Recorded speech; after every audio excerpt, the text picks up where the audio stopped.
مواعظ حسنہ سے ہمیں شرف یاب فرمائے۔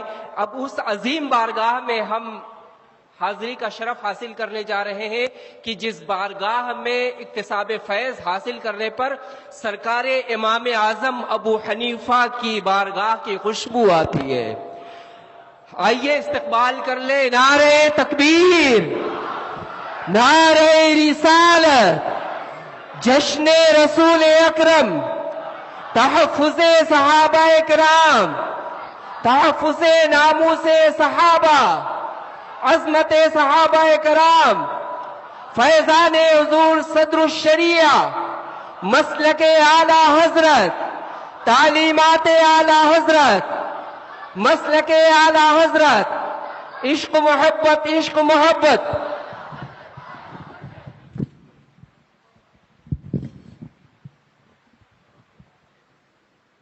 برادران اہل سنت، السلام علیکم ورحمۃ اللہ وبرکاتہ۔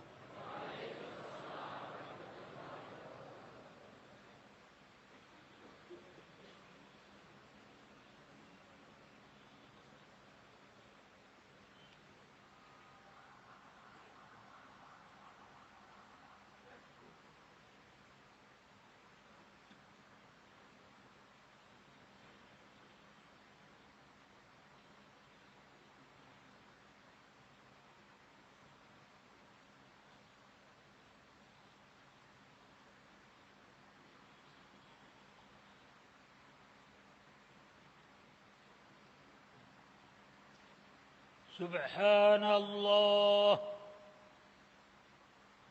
سبحان اللہ، والحمد للہ، ولا الہ الا اللہ، واللہ اکبر، والصلاة والسلام علی سیدنا و مولانا محمد نور اللہ الانور،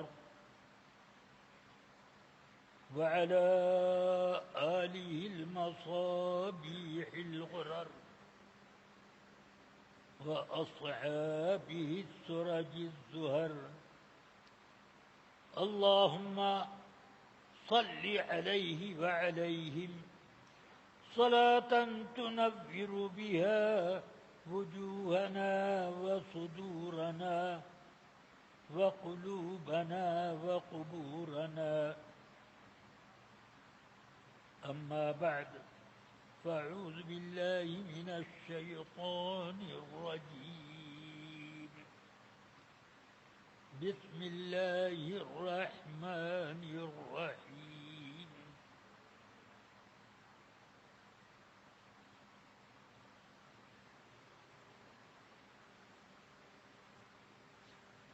لقد خلقنا الإنسان في أحسن تقويم، ثم رددناه أسفل سافلين، إلا الذين آمنوا وعملوا الصالحات فلهم أجر غير ممنون، صدق الله العلي العظيم، وصدق رسوله النبي الكريم، صلى الله تعالى وسلم وبارك عليه وعلى آله وأصحابه أفضل الصلاة وأكمل التسليم۔ رفیقان گرامی اور عزیزان ملت اسلامیہ،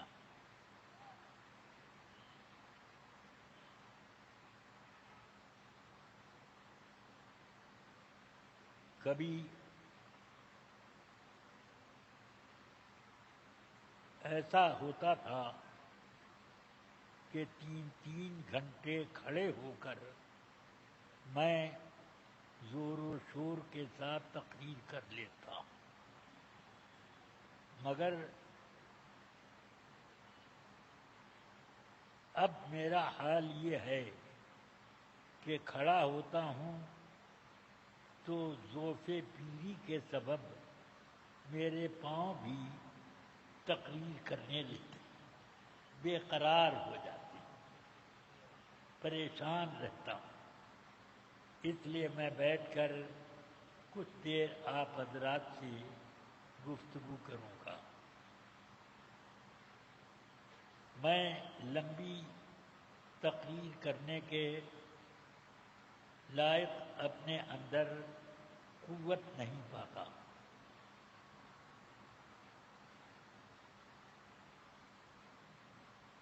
یہ بہت بڑا اللہ کا فضل و کرم ہے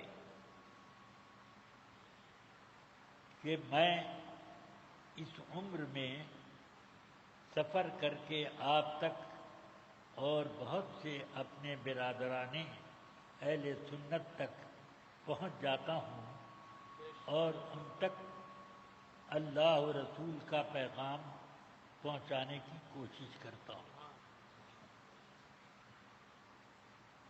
میں 1354 میں 2 شوال کو صبح صادق کے وقت پیدا ہوا۔ 1354، اب یہ 1443 ہو گئے۔ 1 سال اور ہو جائے تو پورے 90 سال ہو جائیں گے۔ 44 میں 90 سال ہو جائیں گے۔ اس عمر میں صرف اللہ جنہیں توفیق دے تو وہ کچھ کام کر سکتے ہیں۔ بہرحال مجھے افسوس اس بات کا ہے کہ میں تقریر یا درس تدریس کرتا ہوں، کوئی شخص میری عمر کا موجود ہو تو وہ سنے۔ جتنے ہیں وہ سب مجھ سے کم عمر ہیں، اور یہ جو لوگ سامنے بیٹھے ہوئے ہیں ان میں اکثر سے بھی کچھ زیادہ وہ لوگ ہیں کہ میرے بڑوں بچوں کی عمر سے بھی کم کے۔ بہرحال اب میں 3 حدیثیں پڑھوں گا۔ ایک حدیث مسلم شریف سے، میرے آقا فرماتے ہیں ان اول الناس بی یوم القیامہ اکثرهم صلاة علی، سب سے زیادہ قریب قیامت کے دن مجھ سے وہ لوگ ہوں گے جو میرے اوپر سب سے زیادہ درود بھیجیں۔ ذرا سوچو کہ میرے آقا نے قریب تر اپنے کن لوگوں کو بتایا جو میرے اوپر زیادہ درود بھیجیں۔ یہ پھر فرمایا آقا کائنات صلی اللہ علیہ وسلم نے ایک روایت میں فرمایا جمعہ کے دن امت کے اعمال میرے سامنے پیش کیے جاتے ہیں۔ دوسری روایت میں فرمایا پیر کے دن امت کے اعمال میرے سامنے، ہر ہفتے میں میرے سامنے پیر کے دن امت کے اعمال پیش کیے جاتے ہیں۔ تیسری روایت بدھ کے دن میری امت کے اعمال میرے سامنے پیش کیے جاتے ہیں۔ فرماتے ہیں کہ تم لوگ ان دنوں میں زیادہ سے زیادہ میرے اوپر درود پڑھو کہ میں جب تمہارا درود تمہارے اعمال میں دیکھتا ہوں تو مجھے بہت خوشی ہوتی ہے۔ سبحان اللہ، کیا کیا عمل، نیک عمل ہم نہیں کرتے، مگر یہ کہ رسول پاک پر درود بھیجیں تو پھر یہ ہے کہ رسول پاک خوب خوش ہو جاتے ہیں۔ ان کی خوشی کا جو اہتمام کرے کتنا بڑا خوش قسمت ہے، سمجھ گیا؟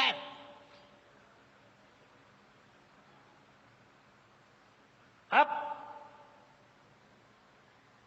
میرے آقا سرور کائنات صلی اللہ علیہ وسلم نے ارشاد فرمایا، من صلی علی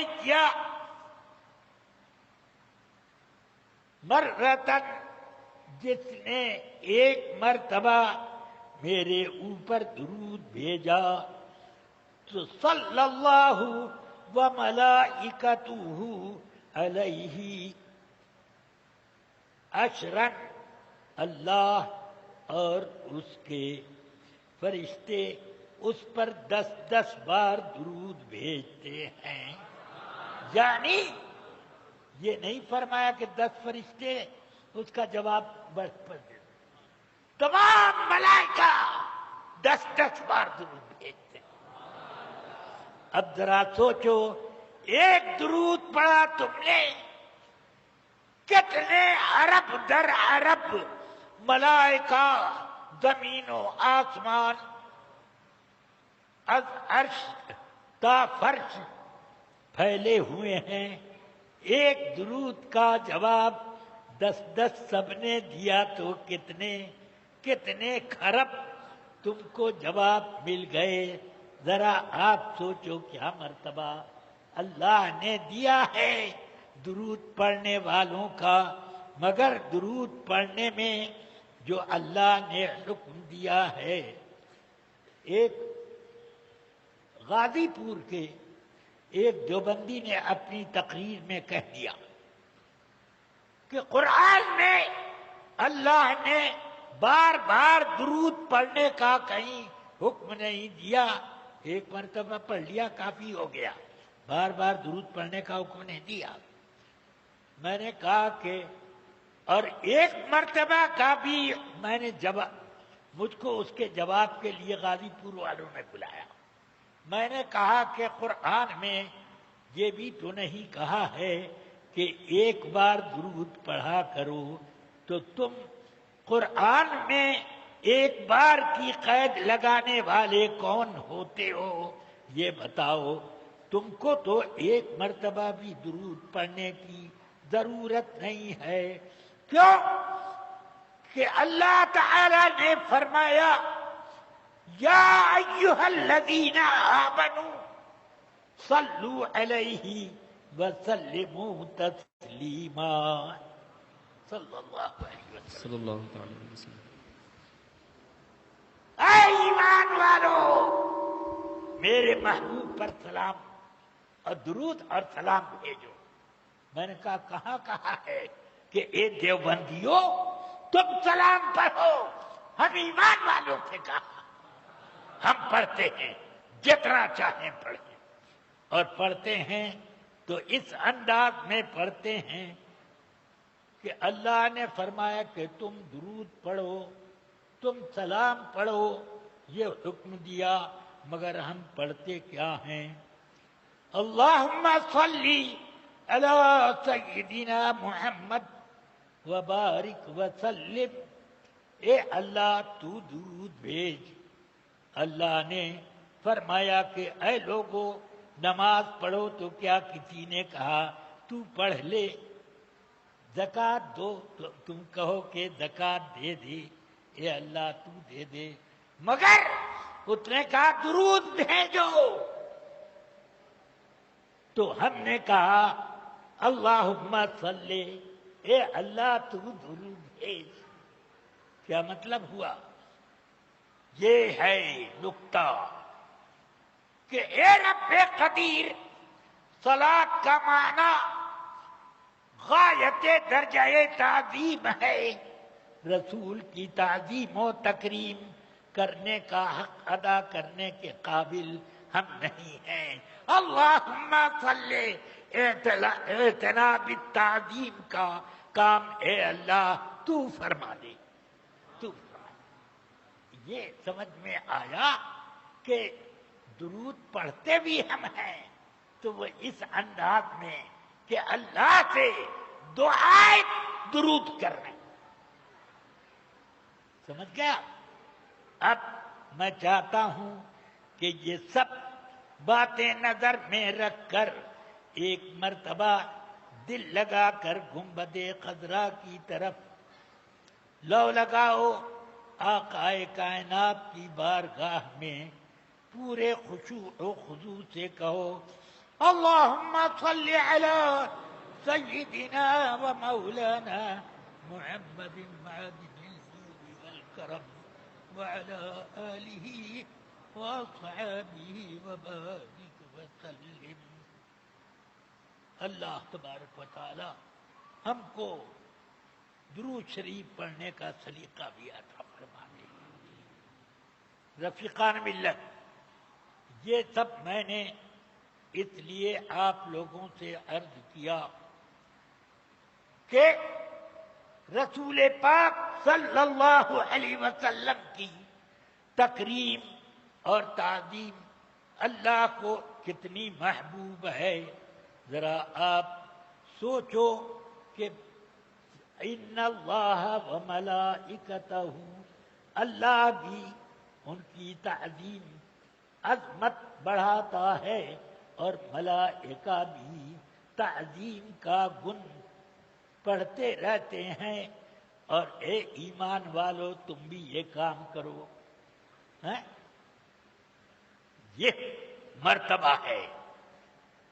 سمجھ میں آئی بات؟ تو آپ اس سے سمجھیں کہ نبی پاک کی تعظیم و تکریم کی کیا شان ہے۔ اسی لیے نماز خالص رب قدیر کی عبادت ہے۔ کیا کوئی اس میں شریک ہے؟ نماز پڑھتے ہو تو اس میں کوئی شریک ہے تمہارا؟ اب وہ اللہ کا کسی کا تصور کرتے ہو؟ نہیں۔ حال یہ ہے کہ قرآن مجید کی کوئی آیت بھی کسی آدمی کو مخاطب کر کے پڑھ دو۔ قرآن مجید میں ہے یا یحییٰ خذ الکتاب بقوہ۔ اب یحییٰ نام کا کوئی طالب علم کتاب لے کے جا رہا تھا اور یوں لٹکائے ہوئے تھا، تو ہم نے نماز میں کہہ دیا، یہ پڑھ دیا یا یحییٰ خذ الکتاب بقوہ۔ قرآن کی آیت ہی تو ہے، مگر اس آدمی کی طرف مخاطب ہو کے پڑھ دیا، نماز فاسد ہو گئی۔ فقہ کی تمام کتابوں میں اٹھا کے دیکھ لو، الاسباب والنظائر میں بھی اس چیز کا ذکر ہے۔ بہت قاعدے سے کئی مثالیں دے دے کر انہوں نے سمجھایا قرآن کی یہ آیت، یہ آیت، یہ آیت اگر کسی کو مخاطب کر کے پڑھ دیا تو نماز فاسد ہو گئی، نہ رہی۔ مگر اسی نماز میں السلام علیک ایھا النبی، نبی پاک کو خطاب کیا، اے پیارے نبی آپ کو ہمارا سلام۔ تو یہ تعظیم کا لفظ ہے۔ تعظیم کا لفظ نہ ہوتا تو کفار کو سلام کرنے سے رسول پاک نے منع نہ کیا ہوتا۔ سمجھ گیا؟ تعظیم کا لفظ ہے۔ اور سلام ایھا النبی جو کہہ کر اے پیارے نبی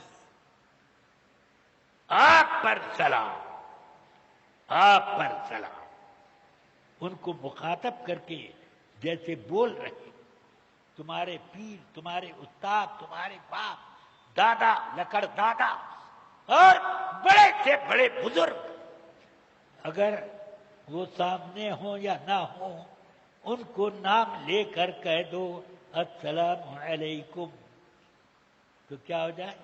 نماز ختم۔ ختم۔ جتنی پڑی سب چوپٹ. سمجھ گئے؟ تو اس وجہ سے رسول پاک صلی اللہ علیہ وسلم کی تعظیم کلمہ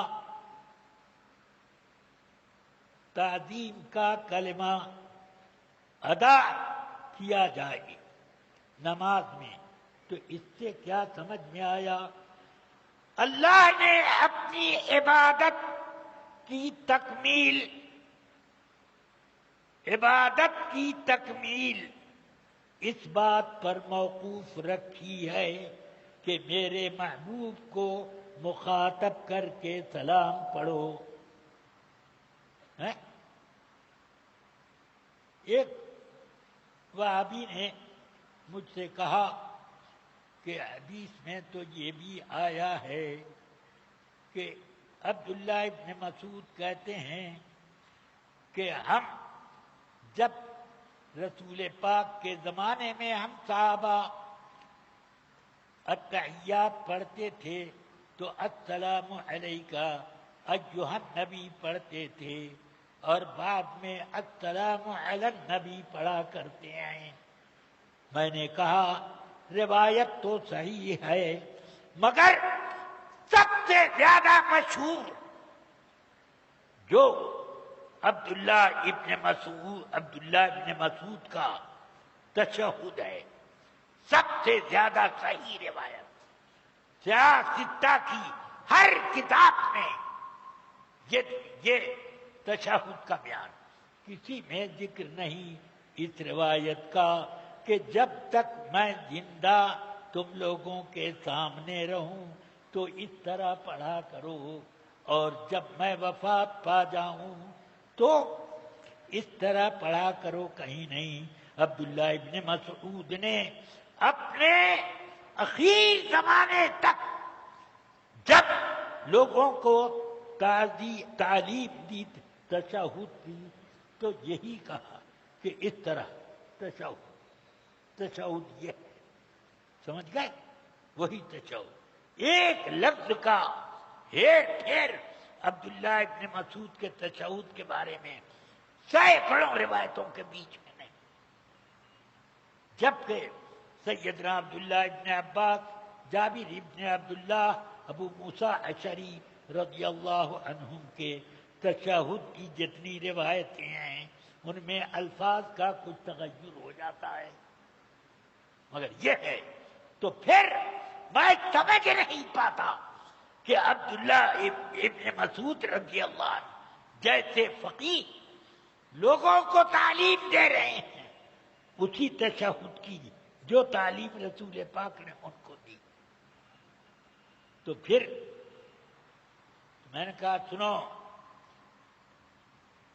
تم غیر مقلدوں کا حال تو یہ ہے کہ صحابہ کرام کے عمل کو صحیح مانتے ہی نہیں، اس کو دلیل مانتے ہی نہیں. تو صحابہ کیا پڑھتے تھے؟ اس بات کو تم نے کیوں بیان کیا؟ یہ روایت تم نے کیوں بیان کی؟ رسول پاک کیا پڑھتے تھے اور کیا پڑھنے کا حکم دیتے تھے؟ سبحان اللہ، میرے آقا بھی تشہد پڑھتے تو السلام علیکہ ایھا النبی، یوں. سبحان اللہ، میرے آقا خود اپنے اوپر خطاب کے ساتھ یہ سلام پڑھا کرتے. ایک صاحب بڑے تم تراق سے آئے میرے پاس، مجھ سے کہنے لگے کہ دیکھو کھڑے ہو کر سلام جائز ہوتا تو نماز میں جو سلام پڑھنے کا حکم ہے وہ بیٹھ کر ہے، کھڑے ہو کر نہیں ہے. تو ایسے ہی ہوتا. میں نے کہا ٹھیک ہے، تو صرف رسول پاک کے بارے میں یہ کیوں کہہ رہے ہو؟ ہم لوگ آپس میں سارے مصلی ایک دوسرے کو نماز کے اختتام پہ السلام علیکم ورحمۃ اللہ، السلام علیکم ورحمۃ اللہ کہتے ہیں کہ نہیں؟ کھڑے ہو کر کہتے ہیں. ہے؟ تو اب تمہارے اوپر لازم ہے کہ چوراہے پر تمہارا کوئی دوست نظر آ جائے فوراً روزانو بیٹھ جاؤ، السلام علیکم ورحمۃ اللہ کہو، کھڑے ہو کر کہو گے تو یہ غلط ہوگا. سمجھ میں آئی؟ ہاں، تو یہ ان لوگوں کی ایک ایک بات کا ایسے ہی عوام کو بہکانے کے لیے ہوتی، اور ان کے ایک ایک پینترے کا جواب دینے کے لیے ہم غریبوں کو اللہ تعالی نے منتخب فرمایا. اب چلیے، سبحان اللہ. اب اس زمانے میں ہمارے اوپر اب ان بد مذہبوں سے تو خطرات کم ہیں. اب ہم سنی کہلانے کا دم بھرنے والے لوگ بھی اب دیکھتا ہوں کہ ہم لوگوں کا رد کرنے پر لگے ہوئے ہیں، اور وہ کہتے ہیں رضا خانیوں سے بچ کر کے رہو، صحابہ کرام کی شان میں گستاخی کرتے، لا الہ الا اللہ. صحابہ کرام اہل بیت اطہار ان سب کا مرتبہ ہم لوگوں کے یہاں کیا ہے؟ اعلی حضرت سے پوچھو. کیا فرماتے ہیں؟ فرماتے ہیں اہل سنت کا بیڑا پار ہے، اصحاب حضور نجم ہیں اور ناؤ ہے عطرت رسول اللہ کی. اہل سنت کا ہو بیڑا پار، اصحاب حضور نجم ہیں اور ناؤ ہے عطرت رسول اللہ کی. ہم نہ صحابہ کا دامن چھوڑنے کو تیار، نہ اہل بیت کا. سمجھ گئے؟ رافضیوں سے متاثر ہو گئے وہ لوگ جو صحابہ کی شان میں گستاخی کرتے ہیں. ان میں جو اصلی سید ہے اس کے بارے میں میں یقین سے کہتا ہوں کہ وہ توبہ کیے بغیر نہ مرے گا، اور اگر بے توبہ کیے مرے تو سمجھ لو کہ وہ سید ہونے میں اس کے کلام ہے. ہاں، اس کے سید ہونے میں کلام. جو سید ہوگا، امیر معاویہ کی شان میں گستاخی کرتے ہو، ذرا کوئی حدیث پڑھ کے سناؤ، ذرا کسی صحابی کا فتویٰ سناؤ، کسی تابعی جلیل امام ان کا فتویٰ سناؤ. تم امام، چاروں اماموں میں کسی امام کا کوئی فتویٰ سناؤ. تم کس درجے کے پہنچ گئے ہو؟ کیا تمہارا مرتبہ انبیاء کے حکم کے درجے میں پہنچ گیا؟ معاذ اللہ. کیوں کہا کہ معاویہ جہنمی ہے؟ قرآن مجید تو یہ فرمائے کہ کلم وعد اللہ الحسنی، ہر صحابی سے اللہ نے جنت کا وعدہ کر لیا. جس سے جنت کا وعدہ رب قدیر کرے. تم کون ہوتے ہو ٹھیکیدار جنت کے کہ ان کو جانے نہیں دیں گے؟ واہ! ارے وہ صحابہ چاہیں تو وہ روک دیں گے تم کو. ہاں سنو، تمہیں پتا ہے کہ امیر معاویہ کیا ہے؟ امیر معاویہ رسول پاک کے کاتب وحی، قرآن مجید کی کتابت پر میرے آقا نے ان کو مقرر فرمایا. اگر وہ قابل اعتماد نہ تھے تو یہ کیوں کیا؟ ہو سکتا ہے کہیں زیر زبر بدل دیتا، ہو سکتا ہے قابل اعتماد نہیں ہوگا تو زیر زبر بدل دے، کہیں پر وہ کاف کی جگہ کاف کہہ دے، لام ہے لفی خسرن، لا فی خسرن کر دے. ان الانسان لفی خسرن کو لا فی خسرن کر دے تو کیا ہوگا؟ معنی تو بدل گیا، نماز فاسد ہو گئی ہے، چوپٹ ہو گئی نماز۔ اب ذرا بولو، آدمی ایک ذرا سا اس میں زیر زبر کا ادھر ادھر کرے۔ اب ذرا آپ سوچئے، قرآن مجید میں فرمایا انما یخشی اللہ من عباده العلماء، اللہ سے صرف علماء ہی ڈرتے ہیں۔ اور اسی میں اگر ذرا زیر زبر کا فرق کر دیا کہ انما یخشی اللہ من عباده العلماء، کہ اللہ تعالی ڈرتا ہے اپنے بندوں میں علماء ہی سے ڈرتا ہے۔ معاذ اللہ، اللہ انسانوں سے ڈرتا ہے؟ کتنا بڑا یہ نقصان ہوا۔ اس بنا پر میں کہتا ہوں کہ وہی لکھنے کا ذمہ اگر مولا علی کو ملا، زید ابن ثابت کو ملا، ابی ابن کعب کو ملا، عثمان غنی کو ملا، اور بھی کئی صحابہ کو ملا، ان میں سے ایک حضرت امیر معاویہ بھی اسی صف میں۔ جب قرآن مجید کا مصحف تیار کرنے کے لیے جنگ یمامہ کے غزوہ یمامہ کے بعد حضرت ابو بکر صدیق نے زید ابن ثابت کو ذمہ داری دی، تو ان کے تعاون پر حضرت ابو بکر صدیق نے جن لوگوں کو مقرر کیا تھا وہ 10 لوگ تھے۔ ایک مولا علی بھی تھے، ایک عثمان غنی بھی تھے، ابی بن کعب بھی تھے، امیر معاویہ بھی اس میں تھے۔ کیا سمجھتے ہیں؟ ایک صحابی نے بھی یہ نہیں کہا کہ وہ جہنمی۔ حد یہ ہے کہ رافضیوں کی ایک بہت معتبر کتاب جس کو رضی نے لکھا ہے، اس میں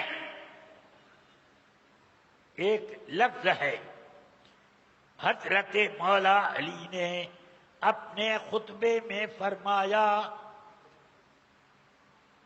میرا اور معاویہ کا جھگڑا اسلام اور کفر کا نہ تھا، بلکہ وہ ہمارے اوپر ایک ایسے کام کا الزام رکھتے تھے جو کام ہم نے کیا ہی نہیں۔ بولو، مولا علی کا یہ جملہ، میرا اور معاویہ کا جھگڑا ایمان اور کفر کا نہ تھا۔ اب یہ لوگ آئے جن کے ہاتھ میں نہ ایک حدیث نہ ایک آیت، بس یہ لوگ ایک ایسا حکم نامہ لے کر چلے آئے جیسے معلوم ہوتا ہے کہ شریعت ان کے گھر بنتی ہے۔ سوچو،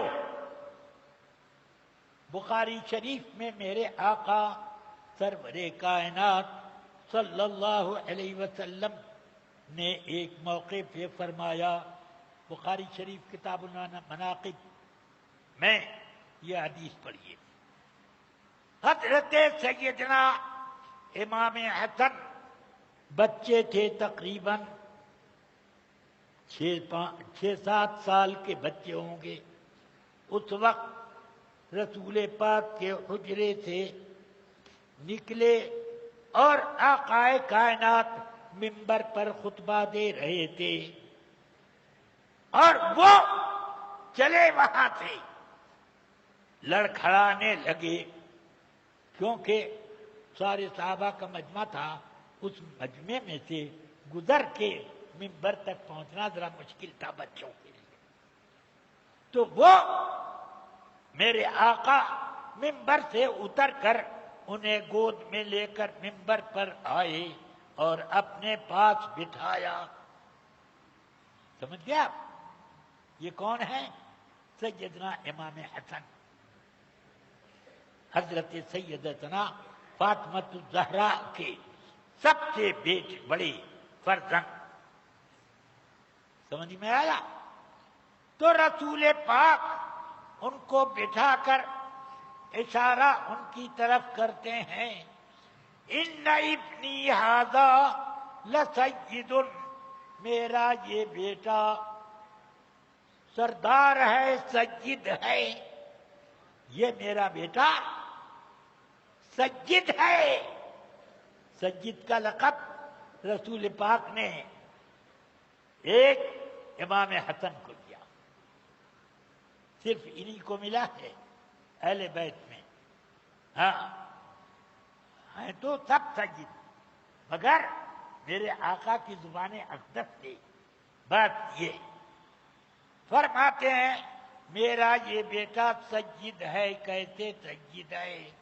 فرماتے ہیں لعل اللہ یصلح به بین فئتین عظیمتین من المسلمین، بے شک اللہ تعالی، اللہ کا ترجمہ میں نے بے شک کیا، کوئی مولانا صاحب میرے اوپر اعتراض نہ کریں، میں نے اپنی طرف سے یہ ترجمہ نہیں کیا۔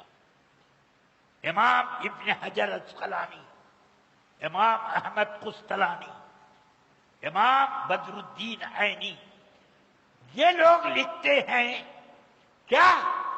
لعل فی کلام اللہ تعالی وفی کلام رسولہ صلی اللہ علیہ وسلم لیس للترجی بل هو للتحقیق، یہ شاید کے معنی میں نہیں ہوتا ہے، اللہ اور رسول کے کلام میں بے شک کے معنی میں ہوتا ہے۔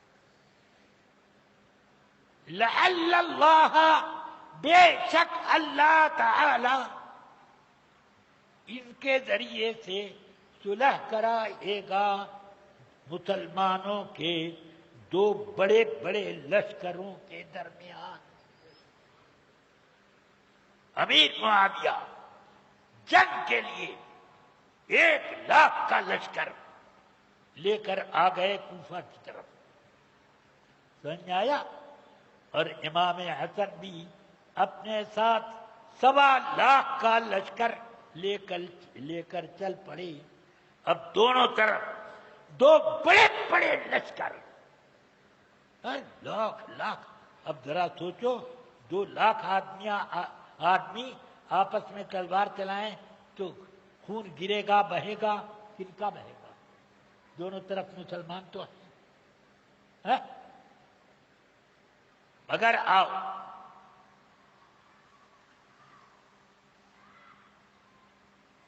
یہ فرماتے ہیں رسول پاک کہ اس بچے کے ذریعے سے، میرے اس بیٹے کے ذریعے سے اللہ مسلمانوں کے دو بڑے بڑے لشکروں میں صلح کرائے گا۔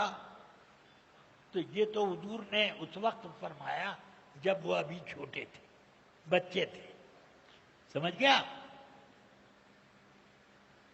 اب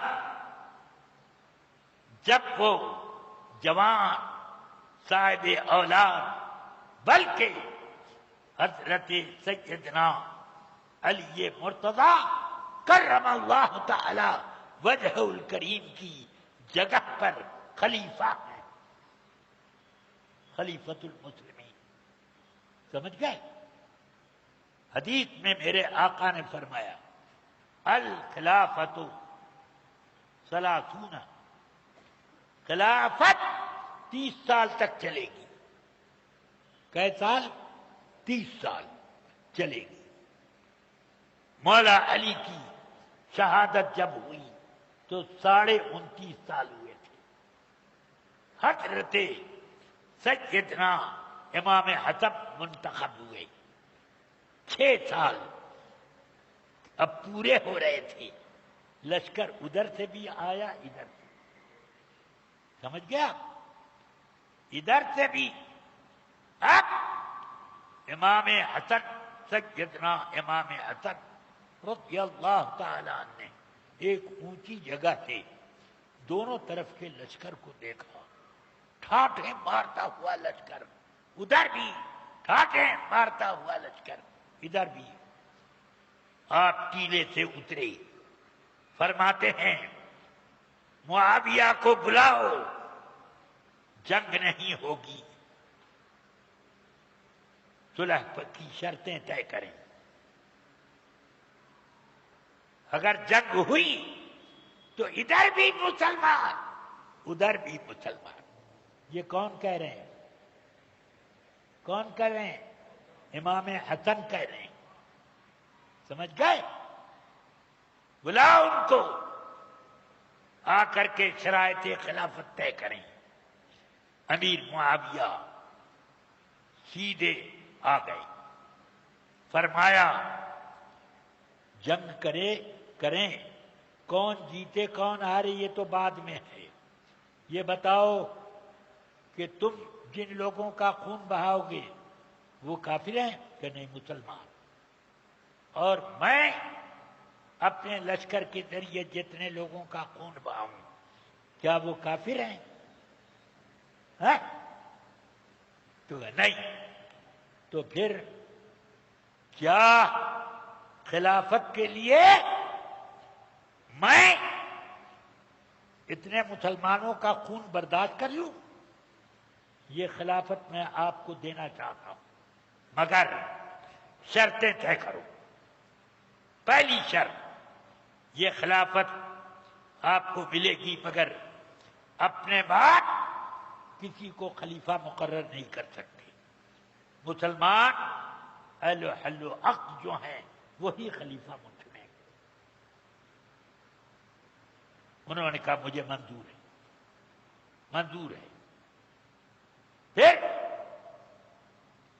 دوسری شرط یہ کہ ہم لوگوں کو جو خلافت کا وظیفہ مجھے اور میرے گھرانے اور حسین اور اس کے گھرانے کو ملتا ہے وہ سب دینا پڑے گا، خرچہ آپ کو دینا پڑے گا، ٹھیک، وہ بھی منظور۔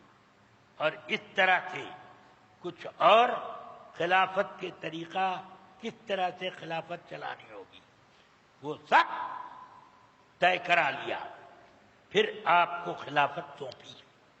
مجھے بتاؤ جہنمی کو خلافت دی ہے امام حسن نے؟ اب بولو امام حسن کے بارے میں تم کیا کہتے ہو؟ بڑے سید آئے، اصلی سید وہ ہے جس کو رسول پاک سید کہتے ہیں، اس کی نسل سید۔ یہی وجہ ہے کہ آپ ان سنی نما رافضیوں سے امام حسن کا ذکر کبھی نہ سنیں گے، امام حسین کا بڑا ذکر کرتے ہیں۔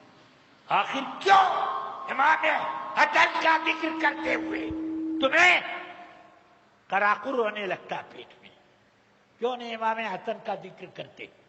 پتا چلا کہ دراصل تم کو شیطان نے اس دھوکے میں ڈالا کہ امیر معاویہ کی حقانیت ثابت ہو رہی ہے امام حسن کے طریقے سے۔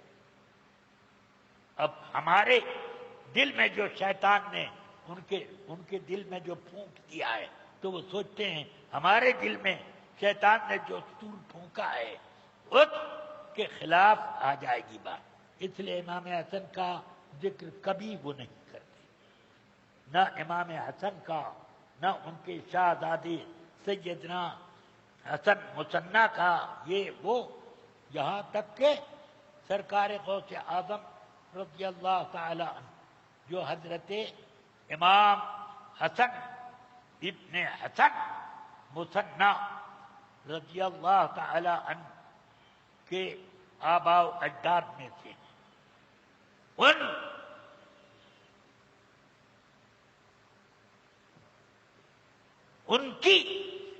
ان کی شان میں عراق کے رافضیوں نے بڑی بڑی گستاخیاں کی، بولتے ہیں کربلا کی جنگ میں امام حسن کی تمام اولاد، امام حسین کی تمام اولاد شہید ہوئی سوائے دو کے، امام حسن کے بیٹے حسن مثنی اور امام حسین کے بیٹے سیدنا علی اوسط زین العابدین، یہ دونوں، ان دونوں کو سامنے رکھ کر حضرت امام حسین نے فرمایا کہ تم دونوں کو میں رسول پاک کے وہ راز جو میرے بھائی صاحب کے ذریعے اے حسن مثنیٰ تم تک پہنچے اور مجھ تک جو پہنچے اے علی اوسط تمہیں میں وہ سب تفویض کرتا ہوں، اس کو تم لوگ تقسیم کرنا۔ جن لوگوں نے اسماء الرجال کی کتابیں پڑھی ہیں، حدیث کی کتابیں پڑھی ہیں، خوب جانتے ہیں۔ اسی بخاری میں ایک بخاری شریف میں یہ حدیث موجود ہے، سیدنا امام ابن شہاب زہری رضی اللہ تعالی عنہ فرماتے ہیں کہ شہادت حسین کے بعد اس مال کے متولی کون ہوئے؟ کہتے ہیں حسن مثنیٰ اور حضرت امام زین العابدین، علی ابن حسین اور حسن ابن حسن، یہ دونوں اس مال کے متولی ہوئے جس کو فدق کا مال کہا جاتا ہے۔ سمجھ میں آیا؟ اس میں یہ موجود۔ تو امام حسین شہید تو سب سے اخیر میں ہوئے کربلا میں، ان کی شہادت کے بعد یہ دونوں کیسے متولی ہو گئے؟ اگر سیدنا امام زین العابدین ہوئے تو ہوئے، یہ کیسے ہوئے؟ حسن مثنیٰ۔ پھر بخاری میں یہ بھی موجود ہے کہ حسن مثنیٰ نے فاطمہ الصغریٰ بنت حسین سے شادی کی۔ کن سے؟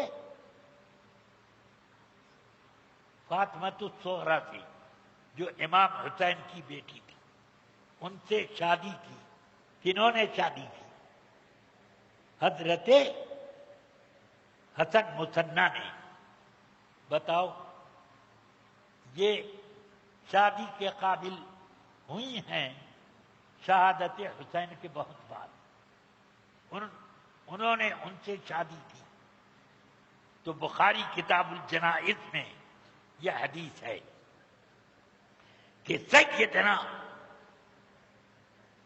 امام حسن مثنیٰ کی جب وفات ہوئی تو ان کی اہلیہ فاطمہ الصغریٰ نے ان کے قبر پر ایک خیمہ لگوایا اور 1 مہینے تک وہاں پر وہ قیام پذیر رہیں۔ کون؟ فاطمہ الصغریٰ۔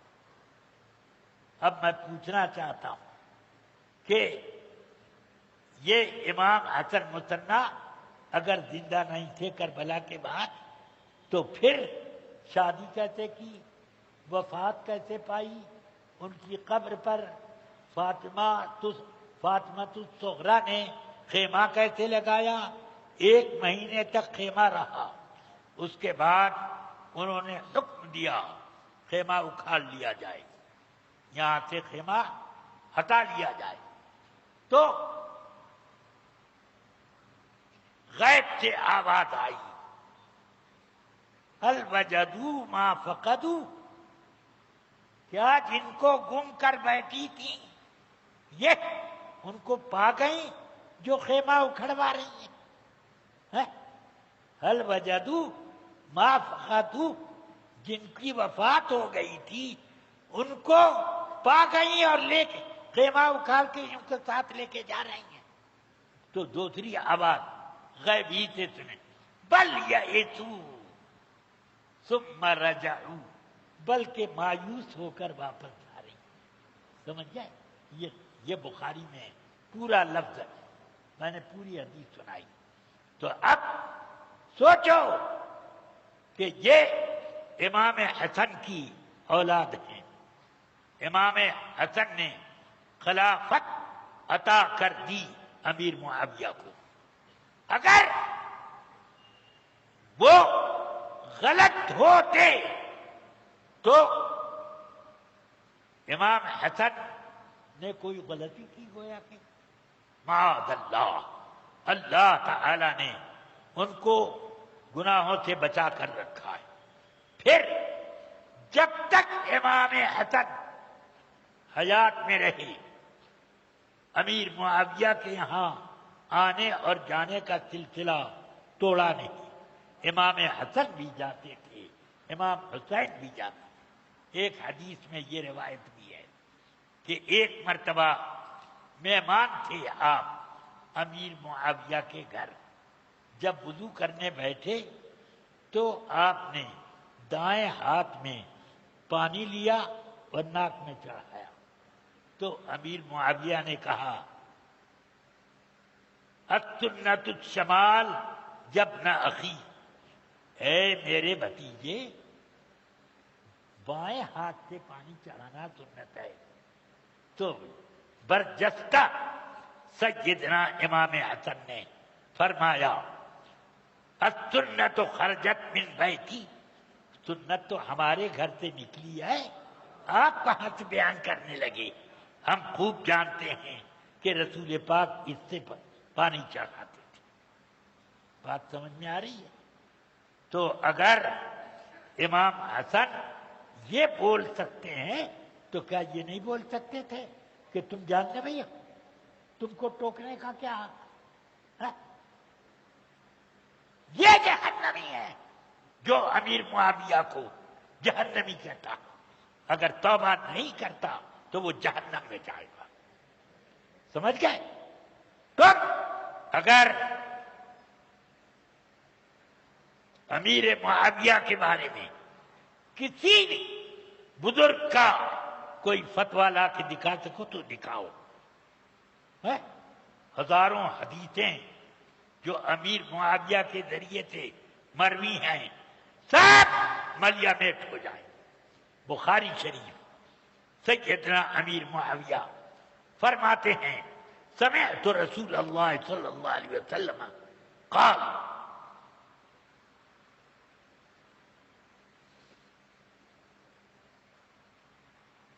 من یرید اللہ بہ خیرا یفقہہ فی الدین، میں نے رسول پاک صلی اللہ علیہ وسلم سے سنا کہ اللہ جس کی بہت بڑی بھلائی چاہتا ہے اس کو دین کا فقیہ بناتا ہے۔ اور یہ بھی میں نے سنا فرمایا کہ لا تزال طائفۃ من امتی قائمین علی الحق لا یضرهم من خالفهم حتی یأتی بامر اللہ۔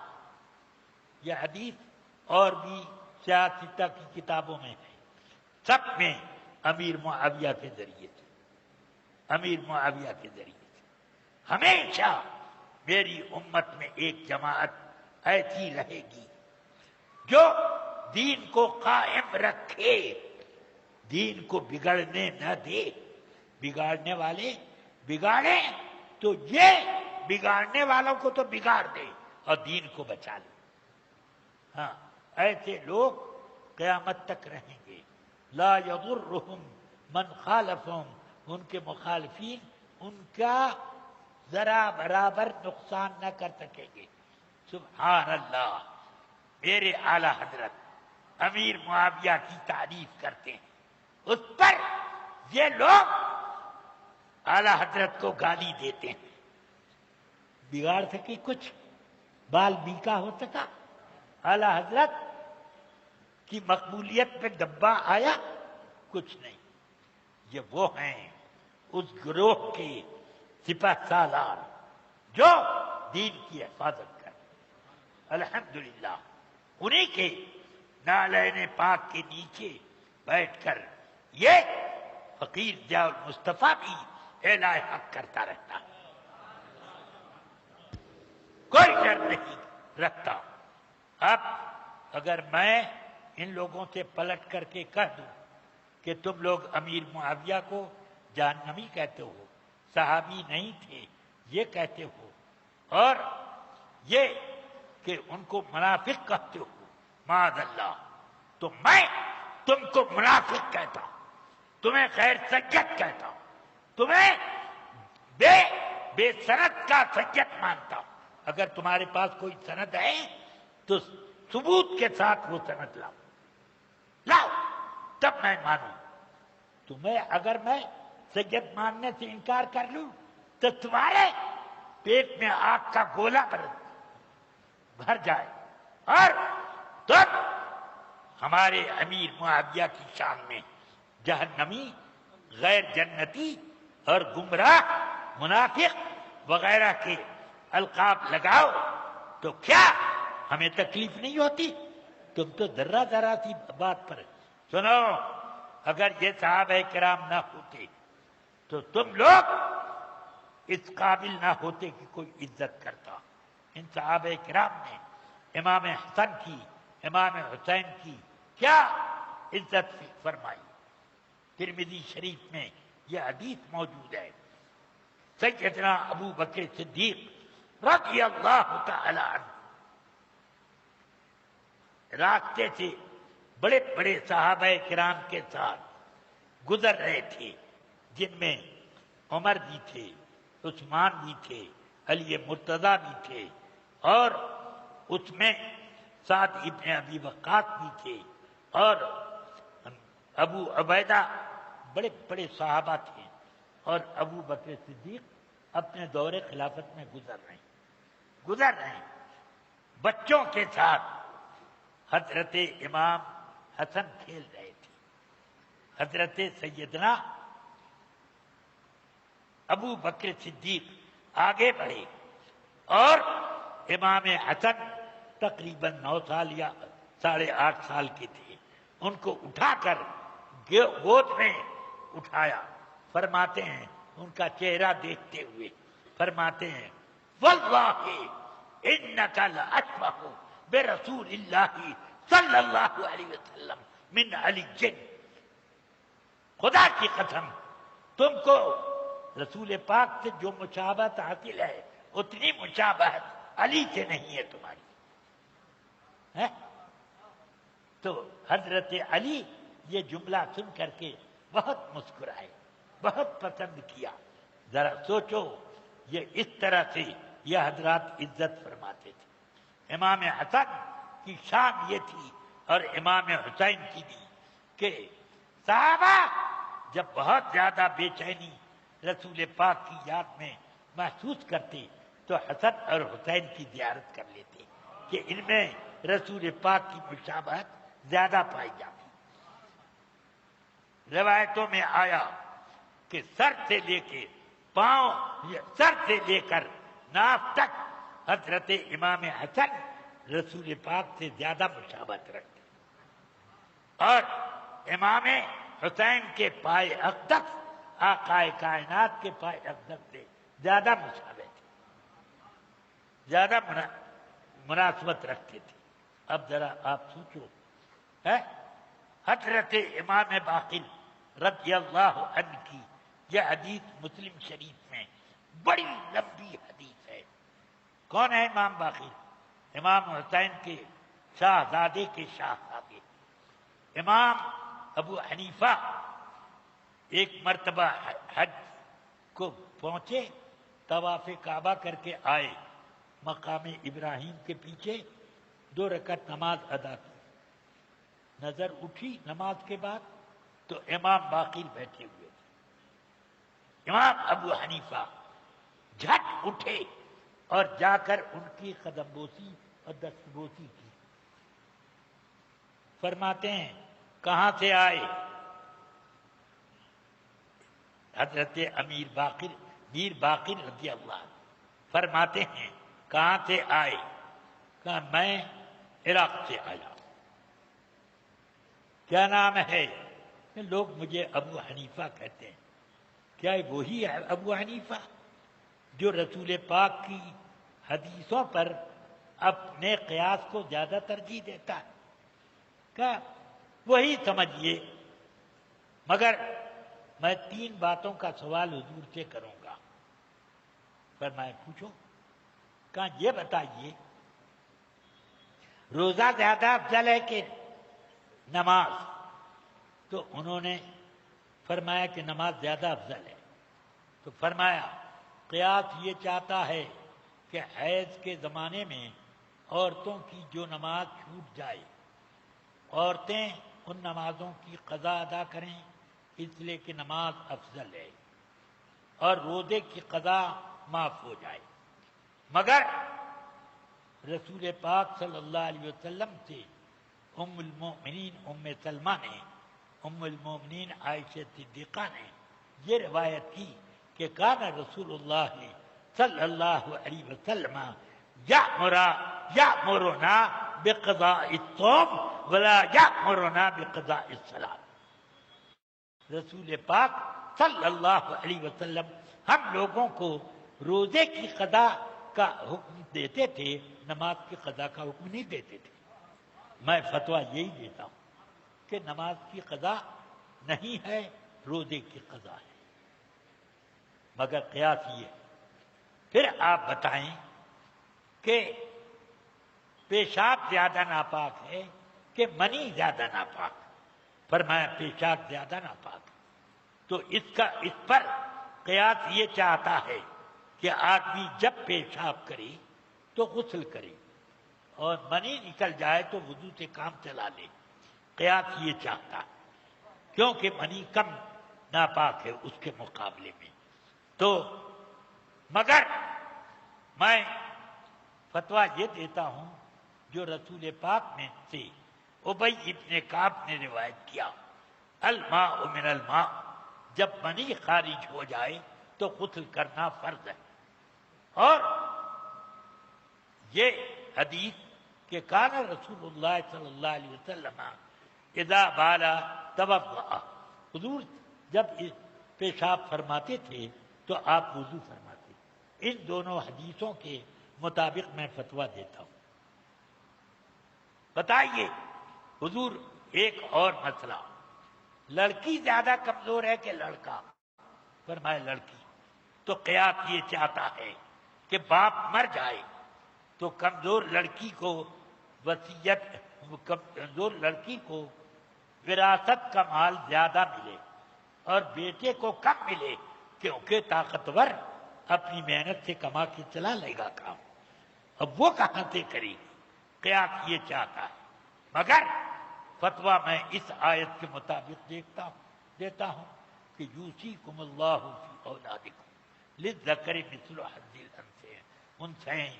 اللہ تمہیں حکم دیتا ہے کہ جب باپ مر جائے تو اس کے مذکر بیٹے کو دو لڑکیوں کے برابر۔ تو اب امام باقر آگے بڑھ کر کے امام اعظم کا سر پکڑ لیا، سر پکڑ کے اس کو بوسہ دیا، فرمایا ابو حنیفہ جب تک تم ہو اور تمہارے جیسے لوگ ہیں اس وقت تک محمد مصطفیٰ صلی اللہ علیہ وسلم کے دین میں کوئی بھی تحریف نہیں کر سکتا، تحریف کرے گا تو پکڑا جائے گا، اس کی چوری پکڑی جائے گی۔ یہ اب میں پوچھتا ہوں کہ کیا یہ لوگ امام ابو حنیفہ کا کوئی فتویٰ بھی دکھا سکتے ہیں، یا آپ کے اصحاب کا، امام ابو یوسف، امام محمد، امام ظفر، امام داؤد طائی، امام حسن ابن زیاد، امام عبداللہ ابن مبارک، امام یحییٰ ابن سعید قطان اور کتنے بڑے بڑے ائمہ امام ابو حنیفہ کے شاگرد ہیں، ان میں سے کسی کا فتویٰ دکھا دو کہ امیر معاویہ کو جہنمی کہا؟ نہیں کہا تو تمہاری ایک میٹر کی زبان مانی جائے گی یا ان بزرگوں کا فرمان مانا جائے گا؟ سمجھ گئے؟ قرآن مجید نے فرمایا کلا وعد اللہ الحسنی، ہر ایک صحابی سے اللہ نے جنت کا وعدہ کیا ہے۔ اللہ تو جنت کا وعدہ کرے اور یہ چھینے؟ سبحان اللہ، حکومت قیامت کے دن ان کی چلے گی کہ اللہ کی؟ اس لیے اب آپ خوب اچھی طرح سے یاد رکھو، امام حسن نے امیر معاویہ سے صلح کی۔ اس صلح کے بارے میں ان غنڈوں سے پوچھو کہ تم کیا کہتے ہو امام حسن کے بارے میں۔ اور امام حسین بھی کئی مرتبہ امیر معاویہ کے یہاں گئے، مگر وہی امام حسین یزید کے معاملے میں انہوں نے سردار و ندار دست در دست یزید سر دے دیا، سر قلم کرا دیا، مگر یزید کی بیعت نہ لی۔ تو یزید کا حکم اور ہے، معاویہ کا حکم اور ہے۔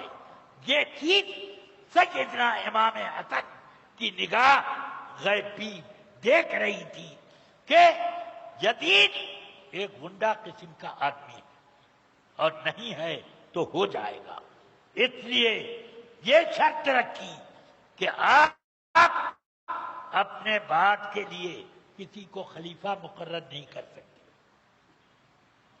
جس طرح سیدنا ابو بکر صدیق رضی اللہ عنہ نے اپنے باپ کے لیے حضرت عمر فاروق کو خلیفہ مقرر کر دیا، سمجھ گئے، کر دیا، وہ ہو گئے۔ امام حسن نے اپنی حیات میں امیر معاویہ کو خلیفہ مقرر کر دیا، وہ ہو گئے۔ خلیفۃ المسلمین کیا جہنمی ہوگا؟ سوچو، تمہارے جہنمی لوگ جیسے یہ بات کہیں گے، اس لیے ان سے بچ کر رہو، ایسے لوگوں کی تقریروں میں مت آؤ، اور ان لوگوں کو نہ کوئی چندہ دو اور نہ کوئی نذرانہ دو، ورنہ اللہ کے ہاں تمہاری پکڑ ہو۔ ان سب سے بچ کر رہو۔ یہ نہ دیکھو کہ وہ اپنے کو سید کہتا ہے، ہاں، امام حسن سے بڑا سید کسی کو نہیں مانتے، سمجھ گئے؟ تم کیا ہو امام حسن کہ جیسا؟ کون سید ہے آئے سامنے؟ یہ وہ سید ہیں جنہوں نے دین اور دین کا پرچم بلند رکھا اور ہمیشہ اس اعلاء کلمت اللہ میں مصروف ہے۔ پھر مولا علی کرم اللہ وجہ الکریم، ان کے بارے میں کیا کہتے ہو؟ ابھی تو میں نے ناج البلاغہ سے ایک خطبہ کا ایک پیراگراف آپ کو سنایا، مگر اب میں یہ دیکھتا ہوں کہ امیر معاویہ رضی اللہ عنہ حضرت سیدنا علی مرتضیٰ رضی اللہ عنہ خارجیوں سے جنگ کرنے کے لیے ایک لشکر لے کر نکلے، تو ادھر امیر معاویہ بھی حضرت علی کا اس کام میں ساتھ دینے کے لیے خارجیوں سے جنگ کرنے کے لیے لکھا۔ دونوں نے ادھر اور ادھر سے گھیر کر خارجیوں کا خوب صفایا۔ بولو، امیر معاویہ اگر اسی طرح کے ہوتے جیسے تم ہو تب یہ سب نہیں چلتا۔ اللہ تعالی سے دعا کرتا ہوں کہ ان میں جو سید ہو اس کو توفیق توبہ دے، اور اس بات کی توفیق دے کہ زندگی میں جتنی بار اس نے امیر معاویہ کی شان میں گستاخی کی ہے، مرنے سے پہلے اس کو جھٹلا دے اور توبہ کرے، اور کرے گا۔ اور جو توبہ نہ کرے، میں شریعت کے مطابق کہتا ہوں کہ وہ سید نہیں ہو سکتا، سمجھ گئے؟ ہاں، اس لیے اللہ تعالی سے میں دعا کرتا ہوں کہ آپ سب کے ایمان ایقان کی حفاظت فرمائے۔ اس زمانے میں ہدایت کے لیے ایک اعلی حضرت کا فتویٰ کافی ہے۔ جو عقائد کے معاملے میں اعلی حضرت کے فتووں سے انحراف کرے وہ گمراہ یا کافر ہے، کیونکہ اس فتوے کی علماء ہند، علماء سندھ، حرم اور بیرون حرم سب علماء نے اعلی حضرت کے اس فتوے کی تصدیق کی، صرف تصدیق نہیں کی ہے، یہ بھی فرمایا ہے کہ اللہ تعالی نے ان کو یعنی اعلی حضرت کو معجزۃ من معجزات المرسلین بنایا، رسول پاک کا ایک معجزہ ہے، معجزہ اور آیت من آیات رب العالمین، اللہ کی دلیلوں میں سے ایک دلیل ہے۔ یہ حرمین طیبین کے علماء نے اسی فتوے کے ضمن میں لکھا، جس فتوے میں اعلی حضرت نے دیوبندی عالموں کی تکفیر کی ہے اور ان کے ابدی جہنمی ہونے کو لکھا۔ فتاوی بزازیہ سے یہ نقل کیا کہ من شک فی کفری و عذابہ فقط کفر، ان سب کی تصدیق حرمین طیبین کے اکابر علماء، اکابر مفتیان کرام نے کی۔ یہ وہ مفتی لوگ تھے جو حکومتوں کے بل پر نہیں چلتے تھے، ان کے اشاروں پر حکومت ناچتی تھی، یہ وہ مفتی تھے۔ آج کل کے یہ متبع لوگ نہیں تھے، ہاں بلکہ وہ لوگ وہ شان رکھتے تھے، الحمدللہ۔ تو اس لیے رفیقان ملت، حق بات کہنا یہ ہر ایک کا کام نہیں ہے، اس کے لیے اعلی حضرت کی محبت ہونی چاہیے، اسی سے شجاعت آتی، سمجھ گئے آپ؟ اس سے حق بولنے کی شجاعت اور دلیری پیدا ہوتی۔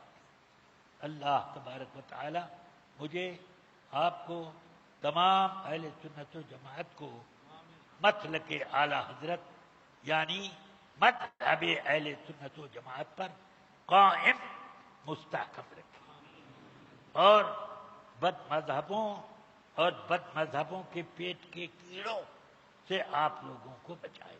وصلی اللہ تعالی علی النبی الکریم وآلہ وصحبہ اجمعین برحمتک یا ارحم الراحمین۔ میں نے بہت وقت لے لیا، مگر میں نے تقریباً امیر معاویہ کے معاملے میں بات اپنی پوری کرنے کی کوشش کی ہے۔ ممکن ہے کہ ابھی کوئی بات میرے ذہن کے گوشے میں رہ گئی ہو اور اس کو میں کبھی اور بیان کروں۔ وصلی اللہ علیہ نبی الکریم وآلہ وصحبہ اجمعین۔ انعام سر قائم یہ لیں، اور جو حضرات حضور محدث کبیر سے سلسلہ قادریہ، رضویہ، امجدیہ میں شرف بیعت حاصل کرنا چاہتے ہیں وہ سامنے آ جائیں، اور جو حضرات طالب ہونا چاہتے ہیں وہ بھی آگے آ جائیں۔ حضرات ابھی ہم نے وہ بہترین خطاب ملاحظہ کیا کہ جس کو اپنے دل کی تجوری میں حفاظت سے رکھنے کے لیے ہم کو کوشاں رہنا ہے۔ حضرات الدعاء مخ العبادہ، دعا عبادت کا مغز ہوتا ہے۔ یہ نیاز کی محفل تھی، اب دعا ہوگی۔ آپ دعا حاصل کرتے ہوئے یعنی اس محفل سے انعام لیتے ہوئے جائیں۔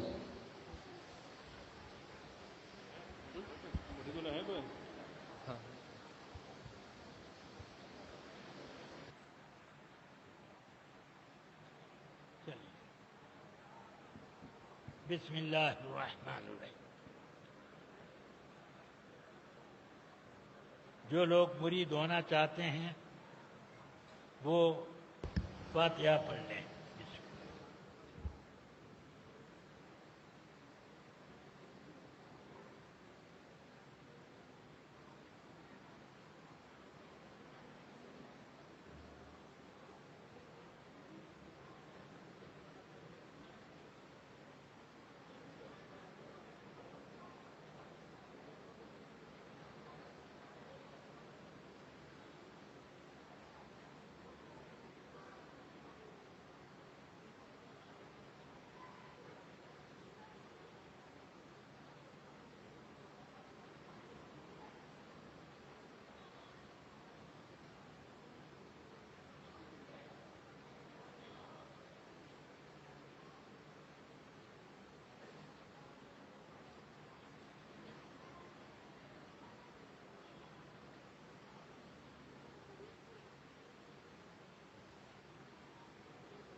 وصلی اللہ تعالی علی النبی الکریم وآلہ وصحبہ اجمعین برحمتک یا ارحم الراحمین.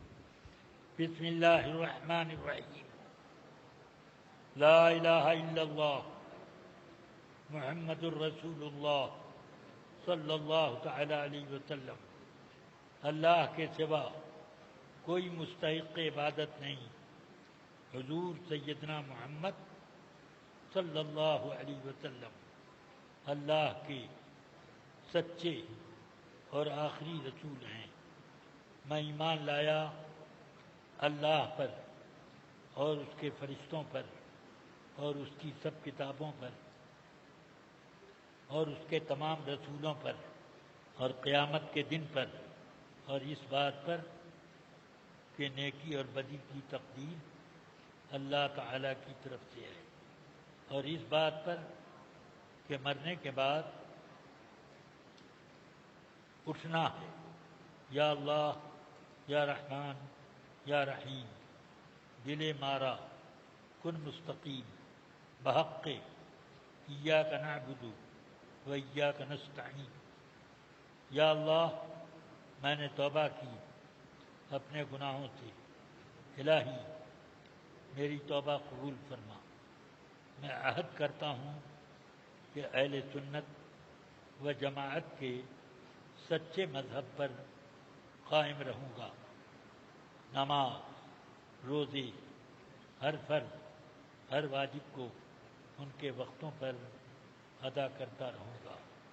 گناہوں سے بچتا رہوں گا، خاص کر جھوٹ، بدی، غیبت، چغلی، بد مذہبوں سے میل جول رکھنے سے بچتا رہوں گا. یا اللہ مجھے اہل سنت و جماعت کے سچے مذہب پر قائم رکھ اور مجھے شریعت کا پابند بنا، گناہوں سے بچا. یا اللہ میں مرید ہوا سلسلہ علیہ، عالیہ، قادریہ، برکاتیہ، رضویہ، مصطفیہ اور امجدیہ عزیزیہ میں. میں نے اپنا ہاتھ حضور سیدنا غوث اعظم قطب عالم محبوب سبحانی سیدنا الشیخ عبد القادر جیلانی رحمت اللہ علیہ کے دست پاک میں دیا. الہی مجھے حضور غوث پاک کے مریدوں میں اور ان کے غلاموں میں قبول فرما. قیامت کے دن انہی کے گروہ میں مجھے اٹھا. دعا کرو. اللہم اشرنی واشر ہؤلاء فی زمرۃ سیدنا غوث اعظم تحت لواء حبیبک سیدنا محمد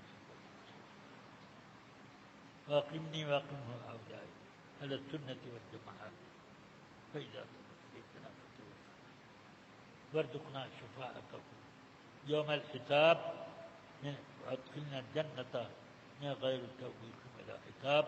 وصلی اللہ تعالی علی النبی الکریم وآلہ وصحبہ اجمعین برحمتک یا